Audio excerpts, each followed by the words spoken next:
All right, so we've been talking about it, but we have guest speakers today. So Ryan and Mackenzie went on a mission trip, and they're going to share about that. And so I'm going to ask that they come, and that you guys just prepare your hearts for what they're going to share with you guys today. But round of applause for the Bennetts.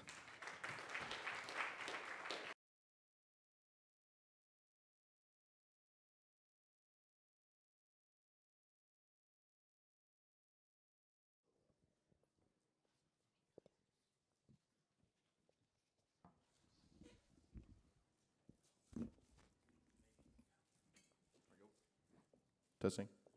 Is loud enough? I am going to do some speaking, but most of it going to be Mackenzie. So I'm the talker. First, I wanted to say thank you for having us.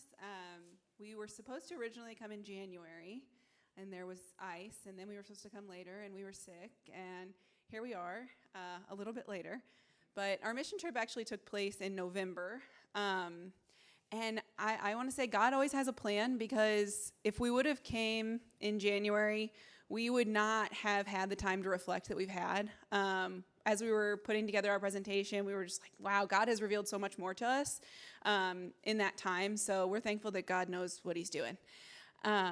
If we can play this little video, this is just a little it won't play. Okay, that's okay. This was just a little animation showing the kids in Sri Lanka really liked when we showed them where we came from. So we had a little blow-up globe, and Sri Lanka is almost exactly on the other side of the world. So they are 11 and a half hours ahead of us. it's one of the few time zones that's actually a half. A half hour, which makes it interesting when you're trying to, calculate. But so first I want to... It's okay. It's fine. I went to your PowerPoint to see if I could get it to go there. Okay. Okay, so first I'll introduce you to our family. Also, we realized that nothing will show you that you need new family pictures, like when you're putting together a presentation, because this was about, 2.5 years ago. But so our family, I didn't say, we're Ryan and Mackenzie Bennett. Dottie and Randy Head are my grandparents. That's how we got connected here. We have 3 kids, Caleb, Calvin, and Molly. We are not full-time missionaries. We are just regular old people. I'm in graduate school for counseling. Ryan is a project manager for industrial remediation. I think that's right. And we homeschool. We have a busy life. So missions has always been something that I felt called to since I was young, specifically international missions. And we'll talk about this a little bit later, but Ryan did not. Since we've been married, he's always been like, no, I feel called to local missions. And so it's an interesting way that we got here where we are now. This is our missions team. So we are members of Cadet Baptist Church. That's where we were sent from. So our missions team was a lot of the Jones family and us. And so that's our pastor, John, and his wife, Shelly, and then 4 of their children, Esther, Rachel, Josiah, and then down there in the front is Emma. So that is our mission team that was sent to Sri Lanka. And then here we are again, but with the family that kind of hosted us. This is Pastor Anthony and his family. His church is the one that we were connected to and worked with while we were there. I want to share a little bit about how we were connected to Pastor Anthony. So our church supports a ministry called Alpha Ministries, which is in India. And through that, our pastor, John, was connected to Pastor Anthony in Sri Lanka. Pastor John went to Sri Lanka in 2010, just him, and he was with a group of other pastors.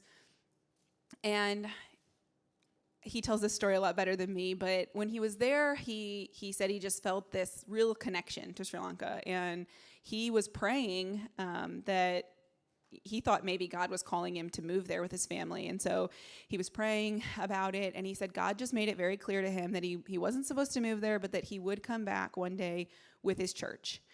And this was that happening. So So I want to share a little bit about Sri Lanka. The population in Sri Lanka is 22 million, but it is 2.7 times smaller than Missouri. So our population in Missouri is about 6.2 million. So they're a little more than a third of the size, and they have a whole lot more people than we do. So that was very interesting to see. Sri Lanka was in a pretty severe civil war from 1983 to 2009, and there's a lot more nuance to it, but it was essentially between two of the people groups there. The main people groups are the Sinhalese people and the Tamil people. The major religions there are Buddhism, which is mostly the Sinhalese people, and Hinduism, which is mostly the Tamil people. So they're 70% Buddhist, 13% Hindu, 10% Islam, and only 7% Christianity. So the northern part of Sri Lanka, the country is still very divided. The northern part of the country is mostly the Hindu Tamil people, and the southern part is mostly the Buddhist Sinhalese. The southern part is where we were, and I don't know if you can see, but there's a star there where we were. We were close to Colombo. It's okay. And they actually, in the town of Kandy, they have something called the Temple of the Tooth, which is where they keep what they believe to be Buddha's tooth. And this is like a pilgrimage site for many Buddhists. So people will travel from around the world to this city in Sri Lanka to see Buddha's tooth. And I put a little animation of a tooth on there, if you can see it.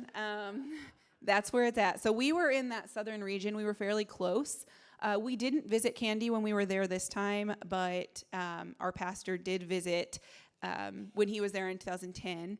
And it is it's just very interesting that people travel this far to see what they believe to be the tooth of this person that they worship. Sri Lanka is considered a hostile nation by Voice of the Martyrs. The persecution majorly comes from the government. They push for all churches to register. They make it really difficult for churches to exist in Sri Lanka. And then there is persecution in all areas. It's majorly by Buddhist people in the country. There are Buddhist monks that send people out in efforts to persecute Christians. So although we were in the southern area of Sri Lanka, we were in a pretty populated city, and there was a very large population of Hindu Tamil people there, because this was such a large city. There were a lot of jobs. So I would say most of the people that we encountered were practicing Hinduism. Before you Go ahead. Yeah. So it's very prevalent how many Hindus there are in that area, because they have statues of Buddha and my bad, I don't remember the name of it, but they just have of their gods everywhere. We walked to a market that's maybe quarter of a mile away, and you'd see 3 or 4 statues along the way. Mm-hmm. I just drove to Indiana on Friday, and I saw 2 huge crosses, in comparison. So, quite the distance in the amount that's there. So, and whenever we drive from our hotel to the church, there's everybody's got them on their dashboards, the little, statues. Every single one. If it's not in that car, it's their version of Uber, I guess. All of them have many idols in their vehicles. When we would walk to the market, we would often see people pulled over at their little sites where they put. So they bring food as offerings to their to these idols that they make. So it is very, very prevalent. A lot of people are actively engaging in the religion too, not just passively. But despite all of the persecution, the church in Sri Lanka is thriving. It was so different than what I expected. I think you have an idea when you go somewhere that you hear there's persecution happening. You have an idea of what is going on. And the church is so committed to sharing the gospel. This first picture there is of all of the shoes. So in Sri Lanka, they do not wear shoes inside at all. So this is all of the shoes outside of the sanctuary. And this like, this picture makes me emotional. It made me emotional. I was taking it. Just the amount of people who were there to serve and worship God and are so committed to doing so, even though they knew what that meant for them. That second picture is us getting to engage in the Lord's Supper with our brothers and sisters in Christ from across the world. This was like a moment that was just so incredible to me. I don't know, like, I can't explain it. I was just telling Ryan, like, I just can't find the words to explain it. To be able to engage in this with our brothers and sisters in Christ from, halfway across the world was so surreal. Then that picture on top is a picture of their congregation on a Sunday morning. It was full. It was packed. And it was such an encouragement to us to see that. And then this bottom picture is from a pastor's conference, and we'll talk a little bit more about that. So the major thing that we were involved in was facilitating a vacation Bible school. And our idea that we thought was going to happen was we were going to show up and we brought the materials, and we thought that we were going to just kind of help out. And John and Shelley had given them our VBS of that year, or I guess of last year, ahead of time. So they had an idea of what we were going to, of the package that we were going to put together. Again, like we thought we were going to show up, they'd already have it all set up, and we just assist with it, just kind of be a part and float around. That's not what happened. Us and the 8 of us? Yeah. And the 8 of us hosted a entire VBS of 70 plus kids every day with the language barriers that we faced. And don't get me wrong, they did have their local staff and volunteers to translate for most of us.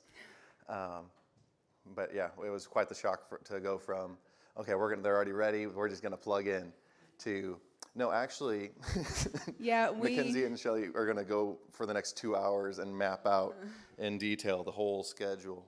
Yeah, we showed up and we got all the stuff out, and Shelley says to Sister Philomena, which is Pastor Anthony's wife, so you guys have teachers for the classes? And she was like, no. Isn't that what you guys are here for?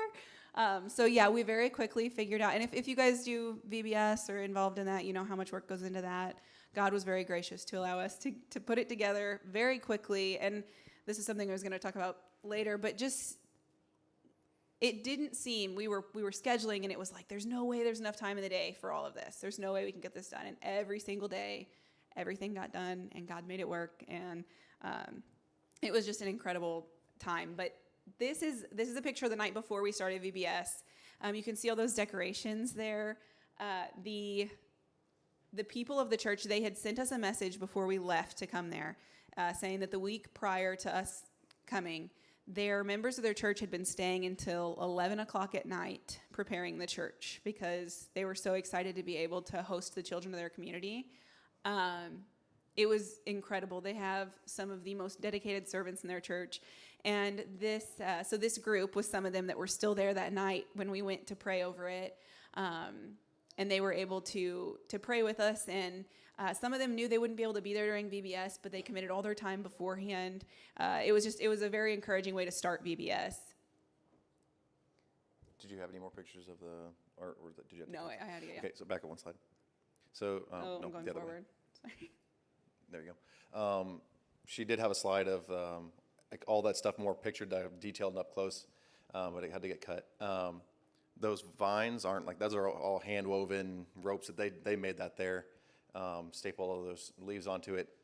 I wish you guys could see the pictures, like the paint. There's a monkey, there's elephants, there's giraffes, peacocks. All those little tiny creatures up there on the stage are hand painted, very detailed. It's very incredible. They made a snake that was like, if you weren't really paying attention, you'd be worried that there was a real snake. It was incredible. It was just seeing how God used these people and their talents to serve. It was amazing. So we ran it with 2 teachers.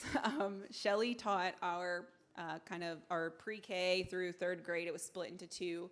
And I could not find a better picture. I know I have one, but you can see in that top picture the posters in the back. And then underneath, they have them translated into Sinhala. It's how you say it, Sinhala, which is the language that Sinhalese people speak. We had children that only spoke Tamil, and children who only spoke Sinhala, and children who spoke English and another one. And so we had to translate everything we said often into 2 languages. So that was a very interesting process. There were times where it's like, I'm not sure that what we're saying is getting across. And then the kids would ask questions and you're like. One thing to add on to that is the VBS was based off the 7 C's, which is in English, which doesn't necessarily translate to whatever language they were speaking. But we got through that. Like I said, you got the C of creation, the C of corruption, and all the other ones. Catastrophe, you get it. Yeah, we showed up and we were just like, we're just not sure how this is going to work. And then the kids started asking questions, and you're like, they're getting it. They're getting it. There is this intense language barrier. We're going through 3 different languages, and they're getting it. God's still speaking to them through it. So this is Shelly's class, and then down there on the bottom, it's kind of a strange picture, but you can see those people standing along the wall. These were all young adults from their church who showed up. They would come straight from their jobs, and they would show up, and they would just say, okay, what do you need us for? Where do you need us? And they were often with the young kids corralling them. And it was really interesting because they didn't have kids, but you would think, they were keeping them in shape. But they didn't complain. They never once complained. They always made sure that the kids were getting where they needed to go. And that was such an encouragement to us too, to see that they just showed up and did what God called them to do. And then these are some pictures from the class that I taught. I taught the juniors and the youth. So you can see my translator standing up there in the top picture. And then in the bottom as well, there's one standing up over there. And we did a lesson on, now we'd already done this VBS. We did this VBS at our church. I already knew. And then we go through it there, and it was like, wow, it's making all these new connections, even though I've been through the 7 C's of creation, 20 times at this point. These pictures here of these girls are from our lesson on the Tower of Babel, and discussing how we all ended up with different languages, how we all ended up looking so different eye shapes, different skin colors. And nothing in the entire trip connected us, I don't think, like this lesson. And we had bought cookies, and they were making a tower here. But I just wanted to share, it doesn't matter how many times we've been through it, how many times we've been through the 7 C's, how many times we've been through the gospel, how many times we know all this stuff. But God continues to make connections all the time. And so this was a huge blessing to us as well. This girl in that middle picture who's wearing kind of a peach shirt, her name... That's pink. It's, okay. for the men, it's pink. So her name is Nenega, and there was a woman who would travel. She lived in an apartment complex quite a few miles away, and she would pick up 25 children in her van. It's an important thing for you to know. In Sri Lanka, the driving, insane. It was terrifying. Humbling, but we'll get to the driving. They do not not the same thing here, right? So they would put as many people in their vehicle as they could possibly fit, and I'm talking windows down, people hanging out. They do what they got to do. We experienced that a few times, and it was interesting. But this woman would gather 20 to 25 kids in her van, and bring them to the church for VBS. And so she was in my class, and we were discussing, and she came to me after the class, and she was asking a lot of questions. And again, so she speaks Sinhala, and she speaks a little bit of English. And so she said, if you speak slowly, I can understand you, which, if you've noticed, is not I don't do that very well. And so I would say it, and she would look at Philomena, who was translating, and she'd be like, no, I don't get it. And then Philomena would tell her, and I just kept praying, God, please don't let this language barrier hinder her. And so as we were speaking, she let us know that she comes from a Hindu family. Her family is very involved in Hinduism, but that she just turned 21. So she was too old to be coming to VBS, but the way that she was doing it was she was coming because her sister had to have an adult with her if she came. And so she came and she sat in this class and she was like, I don't really want to go, but I got to go with my sister. She came and she sat in this class and she heard these things and she came up to us and she said, I've been studying religion because my dad said once I turn 21, I'm allowed to choose what religion I want to follow. And so she was asking about Jesus. She was asking, how do we know that Jesus is the right way? Because in Hinduism, they teach, Buddhism, a lot of those religions, they teach that there are multiple ways to the path of enlightenment. And so she said, well, how do I know that, like, Jesus is really the way to enlightenment? So then we had to try to get past, well, what is enlightenment? Because enlightenment isn't the goal here. The goal is that I'm in heaven forever with my Creator. And you could just tell she had, like, some really deep, really complex questions. And so she left, and she was very thankful and very, very humble when she was asking questions. And then the next day she came back and she asked more questions, and she asked if she could have a Bible. And we got her one in Sinhala. And she had these questions. It was like she's really, really getting it. And we talked about, if you are seeking Christ, he will reveal himself to you. And that was her hang up. She was thinking, well, how do I really know? And so we prayed that God would reveal himself to her, and I want to talk about her a little bit later. These were from our recreation class and our music. So recreation, Ryan and Josiah led recreation, and they often did not have a translator. Yeah, yeah, and because of that, so the very first day we did we did 4 days of lessons in 3 days. The very first day, first lesson, Mackenzie had given me my packet. She's like, all right, you're going to teach them this. You're going to do your teaching tie-in, do the recreation stuff. Like, you got clay. I was like, okay. And then when they brought the first group of kids down there, it was just the kids. There was no translator. There was no assistant. It was like, you go do this. We're going to go somewhere else. I was like, okay. So then I'm trying to convey to them, like, all right, you're going to take your clay and you're going to make a cat or a cactus or a volcano. And they didn't know what a volcano was, or they don't know what a hurricane, or I guess a tornado, because they don't experience those in those areas. And then, or they don't call them that in their language. Yeah, exactly. Eventually, in one of the later groups, there was just a few translators, and they explained to them, oh, that's this. I was like, okay. But so once I was no longer doing the teaching tie-ins. It's like, just keep them active for 15 minutes while they did a rotation. I got one of the things I got to do. So if you see that globe there, we got to show them where Missouri was, and then where they were, and how far we went to do our travels, and that was amazing for them. And we even got to gift a few of those away to them, and they seemed pretty grateful for that. But yeah, they taught me some games. They know Bluey. They know about the Keepy Uppy game, right? It's like they got TV. But I was like, all right, we'll just do simple stuff, because I don't know what I can teach in this time, but I can definitely keep you guys active and entertained. And so I bopped the ball, and I just me and Josiah would have to mimic it essentially. Like, if it hits the ball, so hit the ball, and we're going back and forth. Like, oh, one of them speaks English, Keepy Uppy. Yeah. And then he'd go back and whatever language wasn't being translated to the ones that didn't understand, we're doing this. And they're like, oh, yeah. So we did a lot of that. There's several other activities, but we tried playing wiffle ball. We tried just some other, they taught us a game. I can't remember what it's called, but it's essentially throw a sock or a tennis ball at each other. Yeah. Should have included that video. Yeah, they should have. But yeah, there's a part where you're on a team and you just hit each other with the ball, and that's the game. That everybody's having fun.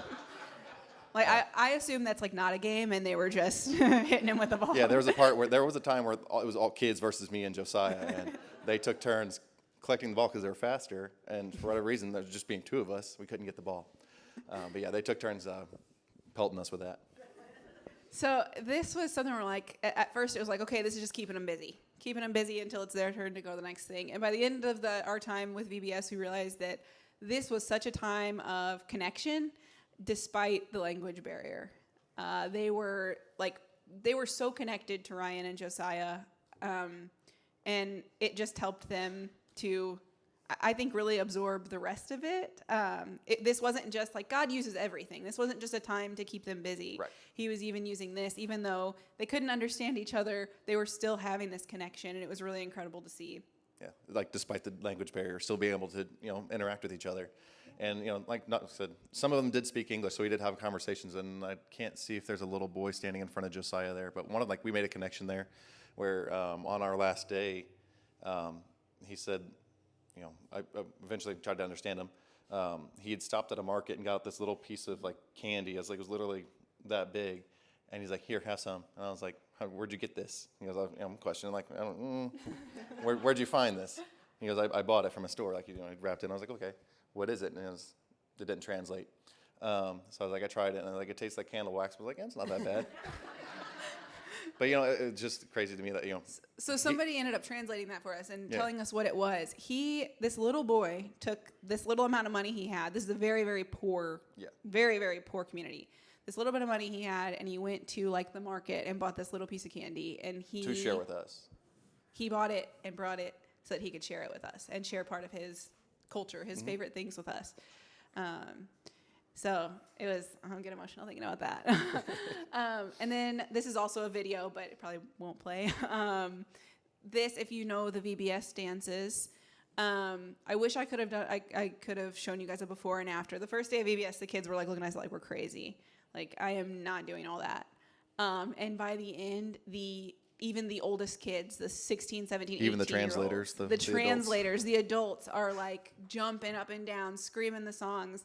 The music was such a blessing too, because I don't know which VBS you guys did last year, but all the VBS songs, they go through the gospel, or we used the one that went all the way through the 7 C's for the most part, and they loved it.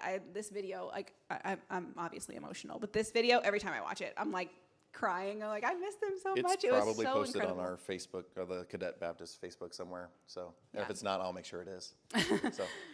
But so even this time where they weren't directly learning their lessons and there wasn't always a translator, God still used it. And that was one of the things I think that he's continued to reveal to me, is like how impactful those things were. Even though we weren't directly laying out the gospel in front of them, just making connections with them, and sharing the love of Christ, I think sometimes those are the most impactful things that we do.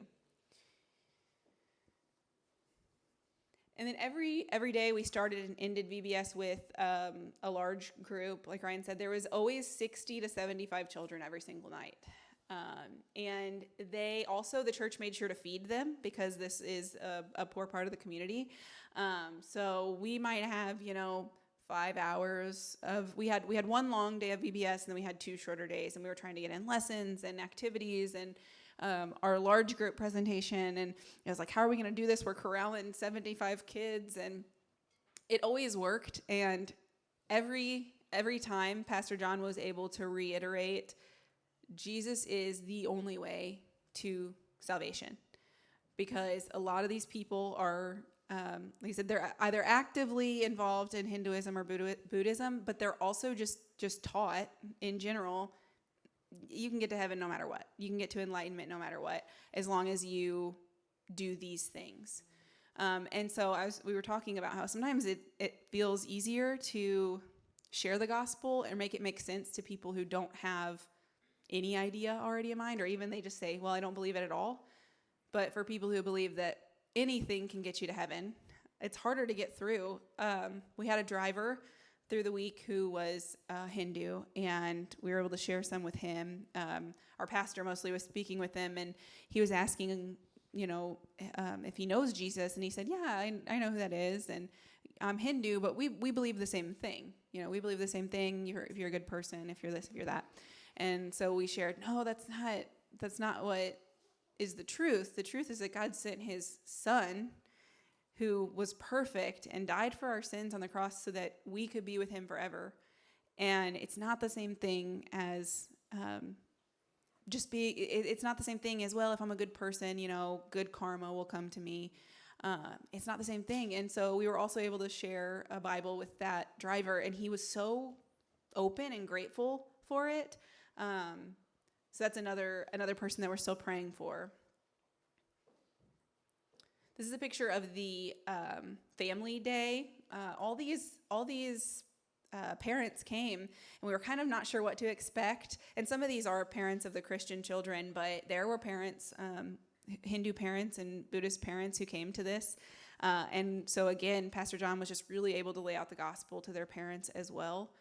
This was one of the moments that kind of blessed me because shortly after, this was them singing and dancing, but after this, we had 2 full boxes of the Gideon Bibles in 3 languages. And it was surprised me how many of them wanted the English ones. Just kind of threw me off. But we were out of Bibles. We ran out. Not just to the kids, but to the parents as well. So, and I did take one of each language because I felt like I'm going to go hand these out to somebody that's not here. But yeah, we ran completely out, and they had to order more, and I'm sure by now they've gotten them. But it was just incredible to me. Like, everybody's like thirsting, like they had their hands out, and some of them like, no, actually, you can put back the Sinhalese or Tamil one. I want the English one. It's just, again, caught me off guard. But yeah, that was one of the big blessings I had. Just how many of them wanted the Bibles? Like, they're like, no, I want to know more. I'm trying to go further with this. So that was kind of the end of VBS. VBS was took up the majority of our time there. Ryan and I were there for about 8 days, I guess. Our whole trip was 10 days, but there's a lot of travel in there. So that took up a lot of our days there. But by the time it was over, we were kind of like, okay, there was like 1 day of downtime, and I was like, I'm wasting people's time. Get me to, do something. And that was another thing that God taught me, which is even when he's got you in the middle of something, there's always got to be time for rest. And through that rest, we were able to reflect a little bit on what had happened and bring it into the next things that we did in the trip, which the next thing was the pastors' conference. These are, I think it was 15 to 20 pastors from around the entire country of Sri Lanka. They all traveled to be at this conference. Some of them traveled, I think, 10 hours. A lot of them walked there. Some of them took like these little motorbike things. Some of them had to ride buses. But yeah, upwards of 10 hours for some of them to make it. And when you consider 10 hours, at the beginning we showed you the map of Missouri versus Sri Lanka. They're walking or riding or, they're commuting 10 hours, mostly by foot. Just from half the island to Colombia, or the point where that tooth was to where that star was on the map.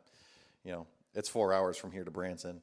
It's, that's quite a walk for, that's how also committed they were to. I don't know if they do that monthly or. I think it's like every 6 weeks or something like that. Close. But yeah, they'll walk part of the way and do public transport part of the way. And it's just the things that they'll do to get there. And it's normal for them. They're like, that's not a big deal.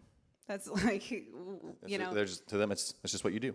And they come here partially because this is kind of like their association, I guess. But they give updates on their ministries. And we got to hear all these updates from all these different pastors from the entire country on what they were doing. And there were youth ministries, sports ministries, counseling ministries that were focused on reaching one religious group specifically. So just Buddhist people, just the Hindu people, just the Islam. It was really incredible to see what God called each of them individually to do.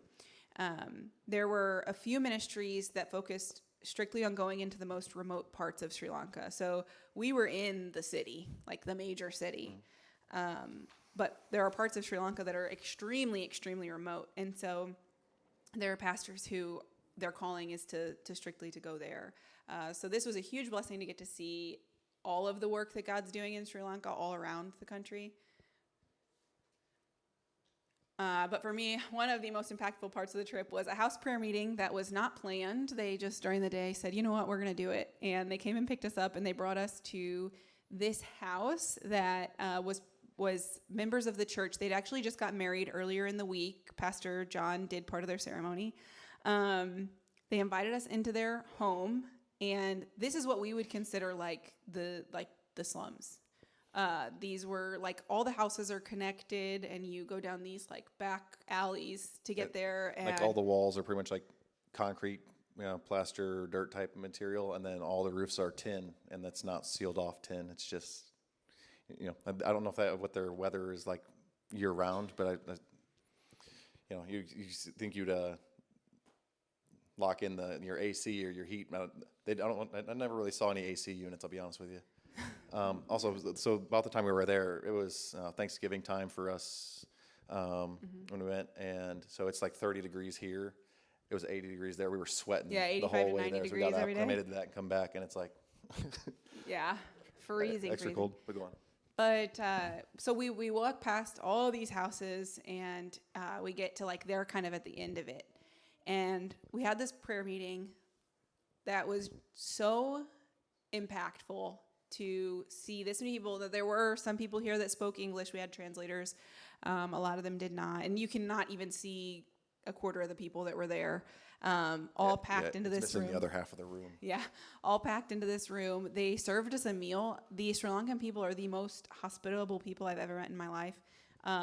Yep, we got to attend a wedding, and they served, two weddings. Yeah, 2 weddings. They served us first. So whenever it came time to the meal part, they no, you guys go first, ahead of the bride and groom. Yeah. Just to put that in perspective for you, how hospitable are they? Yeah. And just in case you ever go to Sri Lanka, if you finish your plate, that means that you want more, you're still hungry, so they will immediately just come over and give you more food. Yeah. They wouldn't let us wash our own dishes. We'd start walking towards the sink we're like, what do we do with these? We played a game to see who could get to the sink the fastest to wash your own dish, and we never made it. They would just pop out of nowhere and take the plate from us, and they were just very, very attentive and have such servants' hearts. And they were so happy to do it. Like if you were like, no, let me, they were like, no, you're taking a blessing away from me. Yeah. So we came to this house and we prayed and we worshiped and we were singing songs, and it's like you don't know the words they're singing because you don't speak the language, but you just know the hearts of these people, and it was so you could just feel the spirit. And there were kids, you can see in the second picture, they're Pastor John says, kids are kids everywhere. Yes. Their kids were there and they were doing cartwheels in the middle while we're praying. And it was just to be able to worship and pray and with these people who I can't even understand all of them, but you just know their hearts and you feel the Spirit moving. And it was incredible. One of the most impactful parts of the trip for me. Okay, so now that I told you everything that we've done, we've had time to reflect, and there's been a lot, but some of the most impactful things, I think, whenever the idea of this mission trip was brought up, I knew immediately I wanted to go, and Ryan was not interested, and so I was like, okay, well, I'm going to pray about it because I just can't imagine going without you. I wasn't saying no, I was just like, eh. Yeah. So the original date of the mission trip got pushed off. And so we were like, okay, well, maybe it's just not time. And so the next time we heard about it, Pastor John said they were going to be going to Sri Lanka for the first part of the trip, and then his family was going to continue on to Thailand. And we work with a ministry there called Promised Land Ministries, and they help girls out of trafficking situations, and they put them through school. And I really, really, that's kind of a realm that I work in here, and I really wanted to be partnered with that ministry. I really wanted to work with them. And so I was like, this is it. God's definitely calling me to go to Thailand and work with this ministry. And I felt very strongly right then, I'm doing it with my family. I don't care if they don't want to go, we're going. And so we prayed about it, and we talked with Pastor John, and is it possible that we could just join in the second half? And he said, yeah. And so we just kept praying about it. And Ryan got on board, which was a miracle in itself. And it was pretty easy. Whenever she gets done, I'll tell you. we just kept praying, and then it was like, okay, we're definitely going. We started the process of getting our passports and everything, and we're praying about it, and it's just it doesn't really feel right, and I'm afraid God's not calling us to go. And then all of a sudden, it was just so clear, you are supposed to go to Sri Lanka. And I did not even consider going to Sri Lanka before this. Didn't even consider it. I just knew I was going to Thailand. I'd made up my mind. And so I was like, oh, man, I'm going to keep praying about it. So I kept praying about it. So, this is where my part comes in. Again, I wasn't I don't no, we're not doing this. I was like, I'm not really sure because I didn't see how it was all going to work out. I work a full-time job. I got my PTO and all that. But it's how are we going to make this work financially? How are we going to do all this other stuff? Who's going to watch the kids? Who's going to watch the animals, the house? All that other stuff you got, that you as a dad are going to worry about.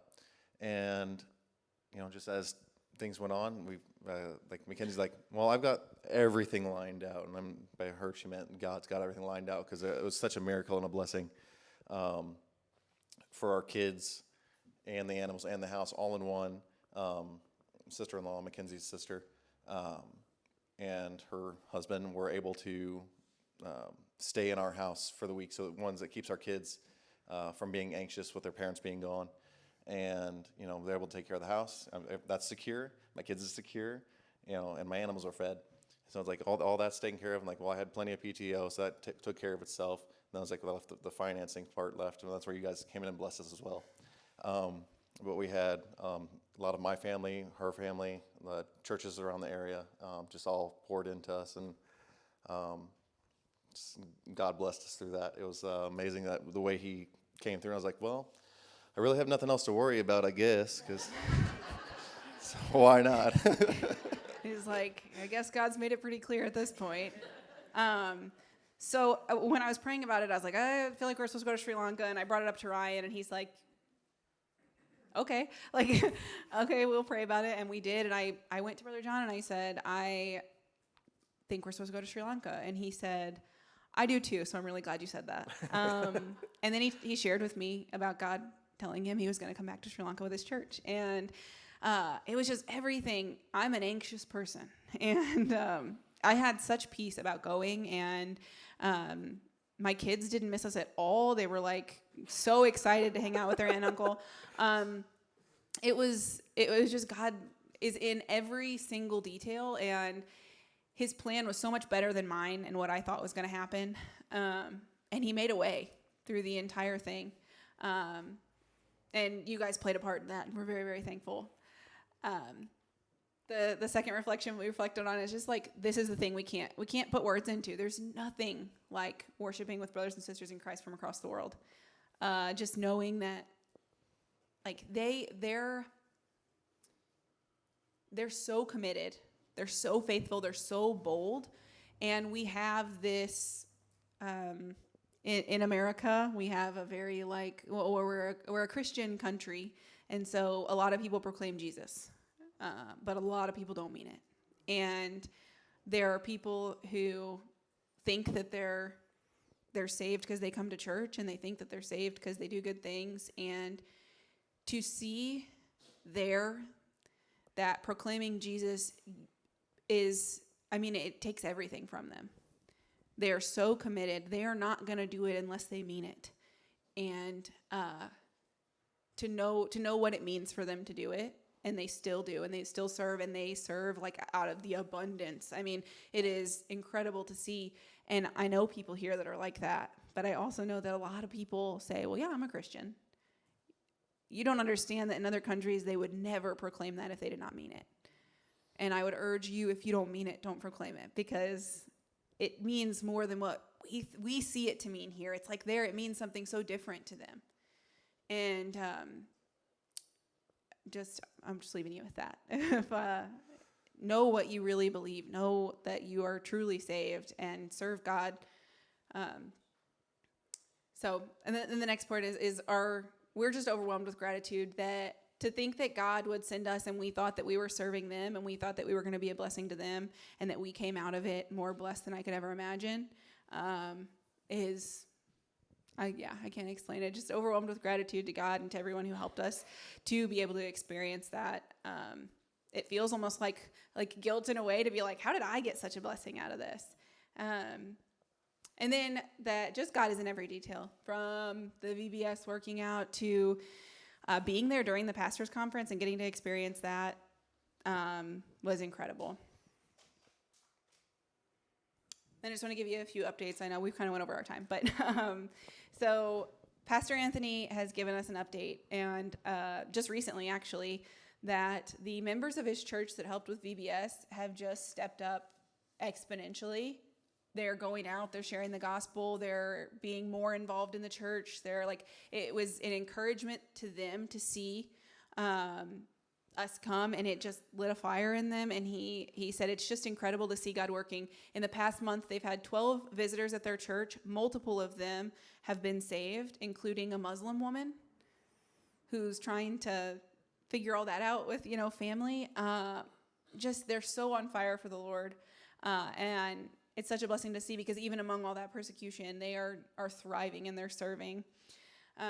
So I did get an update on Nenega, and she's not attended this church, but they did say that she's a little further away, so it's possible she's attended another church. So I just ask that you guys would put her on your prayer list and continue to pray for her, that those seeds that were planted would grow, that she would that God would reveal himself to her, and that she would truly come to know him. And then also just continue to pray for the church in Sri Lanka as they grow. They truly just they just want to serve God, and they do it with all their heart, and they're not afraid. Like, they don't worry about what's going to happen to them. They don't worry about what people say, and it puts it into perspective for us a lot. So we did write you guys a thank you card, and we thought we'd bring it when we did our presentation, and it's been a while, but I wanted to read it to you guys. From the bottom of our hearts, we want to thank you for your generous support of our mission trip to Sri Lanka. Because of your faithfulness, we were able to travel and serve in their communities through VBS outreach and encouragement of our brothers and sisters in Christ. Your partnership has helped strengthen the local church in Sri Lanka, which is thriving and continuing to send out their own members to share the word of God. Before we left, we were blessed to be able to leave a donation of $1,300 to the church, which has already been used to help fund further outreach.